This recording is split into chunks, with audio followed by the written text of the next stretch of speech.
John F. Kennedy once said, "Let us never negotiate out of fear, but let us never fear to negotiate." But I say, negotiate like a boss or you will pay the cost. Think about it. Everything in life is about buying and selling, convincing and being convinced. But you never learn how to negotiate. Then you're not in control of the transaction. Someone else is. If every day you're caught in a cycle of commerce and compliance, but you don't realize nearly everything is negotiable, your grades, your grocery bill, your gig hours versus your compensation, then you're playing a game without really knowing the rules. If you think negotiation is just contracts, but you don't see it as a core skill for everyday life, then you risk giving more than you collect, complying more than you challenge, and unconsciously conceding your worth. If negotiations isn't taught in schools but compliance is, then you weren't trained to challenge systems. You're trained to serve them. If 95% of life is negotiable, but you keep complying without question, then you're not just accepting less, you're silently agreeing to stay small.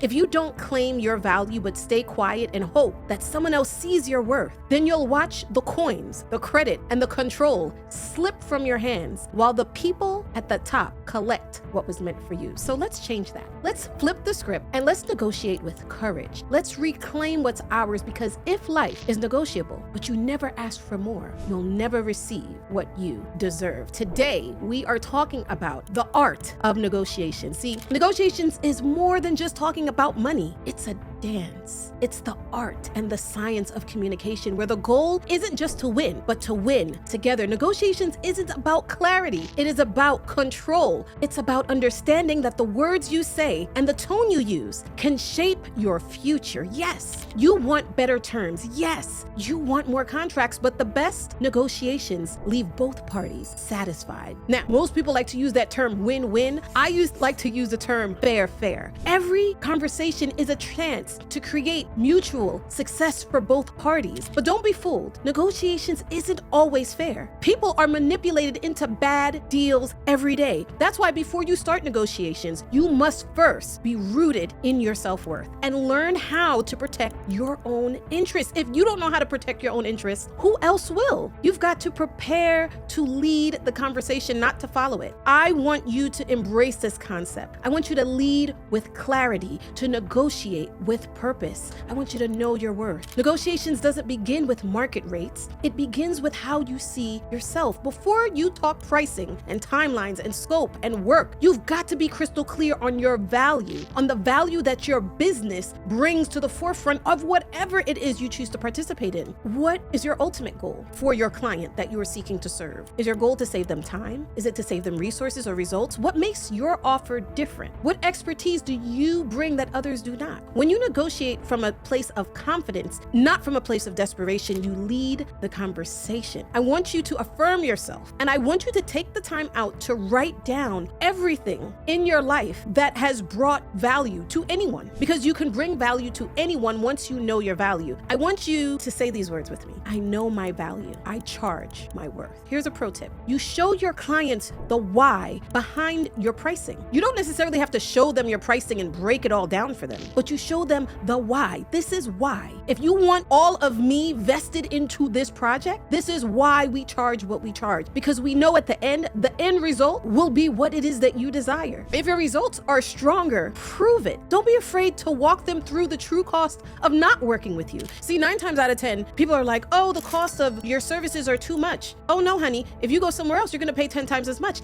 I already know that. Why? Because I've already gone through this process with several of my clients, and they've all returned to me because the cost of not working with me was actually way more than the cost to work with me. When you understand your value speaks, but your numbers reflect it. Before we move into the next segment, let's pause for a second. If you're feeling that tightness in your chest, a hint of anxiety, if this process feels complicated or confusing or just downright crushing, I want you to breathe. I want you to tug on your ears, give a little woosah. Why? Because we've already figured this out for you. See, if you're facing a strict deadline, you're dreading the next proposal, you're wishing you had the Olivia Pope of the negotiation process, guess what? You are in luck. for busy entrepreneurs and everyday people, everyday small business owners who want to win contracts but hate looking up bids and submitting proposals. No worries, we can do it for you. Small business owners don't have the time or the tools or the team to chase big opportunities properly because they'll feel overwhelmed or undersupported and constantly up against the clock. That's why we've created the Win Big Bids Concierge Program. It's a full service support system that helps you organize and optimize and submit high quality bids without the burnout. Our clients have landed 5 to 7 figure contracts with our behind the scenes help. And here's what you get with our concierge service: a trained assistant that's been personally trained by me to navigate the bidding life cycle from beginning to end. They do everything from deadline and task tracking, proposal formatting and compliance support, scope development, contract templates, submission checklists, internal team coordination, governance documents, and the like. Basically everything that you need to stay in your zone of genius while we stay in ours. It's simple. Apply, onboard, and start winning big. You focus on delivering, we focus on getting your name to the top of the stack. Now let's get back on into it. I want you to set boundaries. See, every great negotiator knows their walkaway number. What's your minimum price? And the question is, are you accepting that right now in your life? A lot of us are working W-2 jobs, totally unhappy. Are you at least operating based on your minimum value? Why are you operating based on your minimum value? Do you even know what that minimum value is? Every negotiator knows their walkaway number. What's your minimum price? What deliverables are non-negotiable? If you haven't set your boundaries in advance, you'll give up too much in the moment. And here's the truth: desperation is what gives discounts. I'm not for everybody, and that's okay. When you know your bottom line, you become unshakable in the negotiation process. I want you to write out all of your deal breakers. Know what you'll flex on and what you won't. And say it with me: no is a boundary, not a failure. I honor my time. I protect my profits. Your timelines matter. Timelines are a hidden weapon in negotiations. If you can deliver quality faster, that's leverage. You can charge more for speed, but only if you can actually deliver. Never over promise. Can I be honest here? Can I be truthful? There was an opportunity for me to be a part of a major project, and the entity, another business, came to me last minute and they said, Alison, we want you to fulfill all of these components on the scope of work. You know, I looked at the scope of work. I knew that we can do the scope of work, but the reality is I knew that it would be like a tight turnaround to get everything done. And so I negotiated within the realm of, we only have one person that we can dedicate to this work. And I think that was something that was overseen. And it wasn't necessarily impossible, but what we were trying to cram into this small period of time would have required a lot more time for that one resource to execute all of the work. And lo and behold, man, we got caught in a terrible situation and almost lost our contract. Why? Because the dedicated resources that we had on that project weren't enough to fulfill components. You have to protect your integrity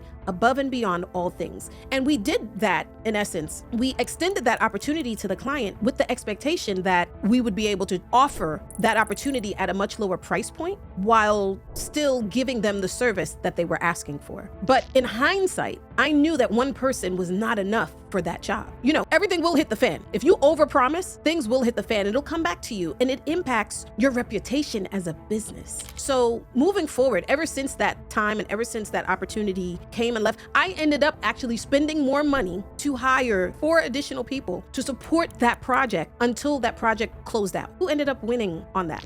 It certainly was not me. And had from the beginning of that project, I took the time to say, you know what? It's going to take 5 people to begin with to execute this work. And I would have charged for those services with the amount of staff necessary to conclude that work. I would have made more money, number one, but also my client would have been much happier. See, sometimes we think by cutting corners, it's an easy way for us to bring the price down and win the work. But in actuality, are you really winning when you're cutting corners? No, you're exhausted. You're working overtime, 10 times longer and 10 times more than you should. Why? Because you can't even afford to hire the right people to execute the work. So never, this is a rule of mine and a rule that I give to all of my clients, never over promise. I want you to be clear about these things. When does the work start? What are all of the milestones along the way? When the project ends, I want you to put everything that you agree with your counterpart in writing. Include review cycles, include the client responsibilities and the communication protocols. I respect my time. I set clear expectations, and I expect for you to do it as well. Miscommunication kills projects, but clear timelines build trust. I want you to say it with me. I deliver excellence on time, every time. See, you might have a great verbal agreement, but if it's not in writing, it does not count. Always use contracts,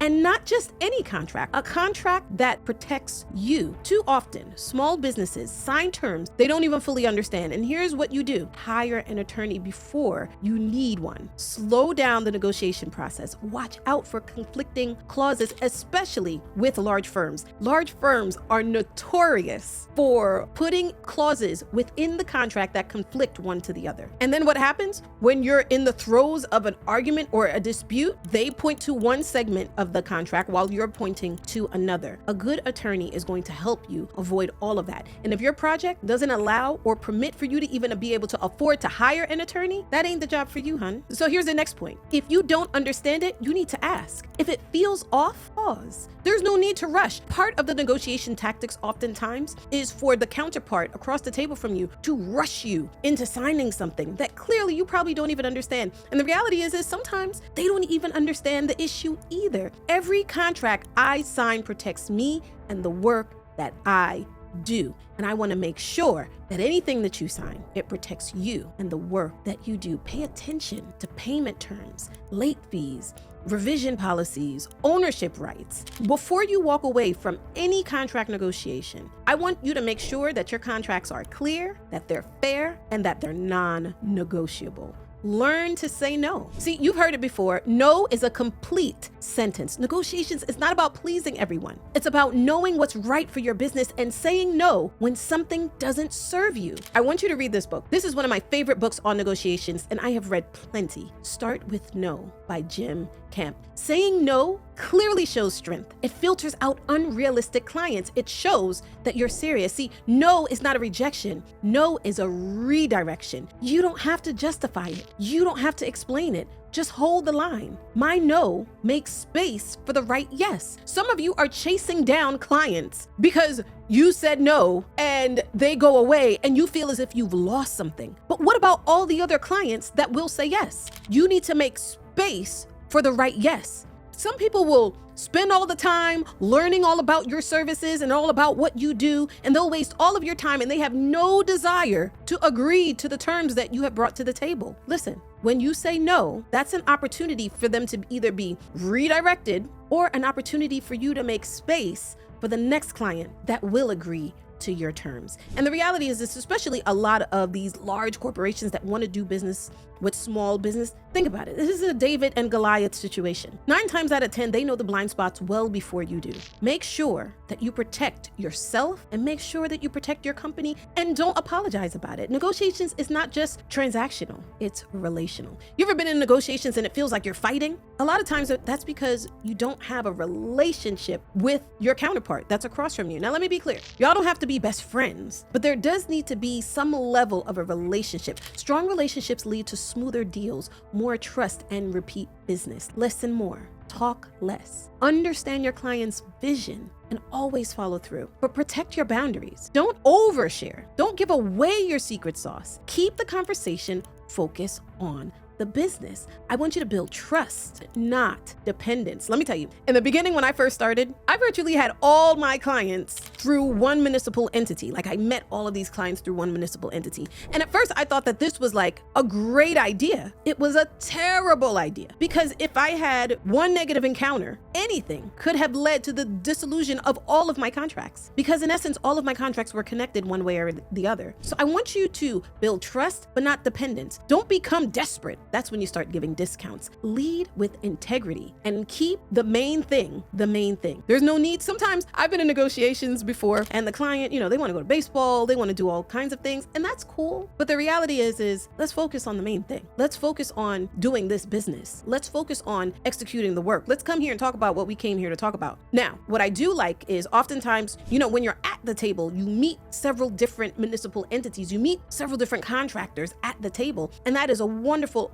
gold mine. And this is why I always teach, you must get to the table. But remember, once you get there and you start making connections, always make sure that you're making new connections. So your connections are not just in one centralized location. That's a great way to start your business. But when you really start making some money, now you got to invest in some resources so that you can grow and scale your business. Negotiations is not a hustle. It's a mindset. It's a skill. It's a discipline. It's how you win. It's how you grow. It's how you protect your business. Remember, negotiations isn't just about money. It's about vision, value, and voice. Say it with me. I was built for the boardroom, and I came to win. Now go out there and win big.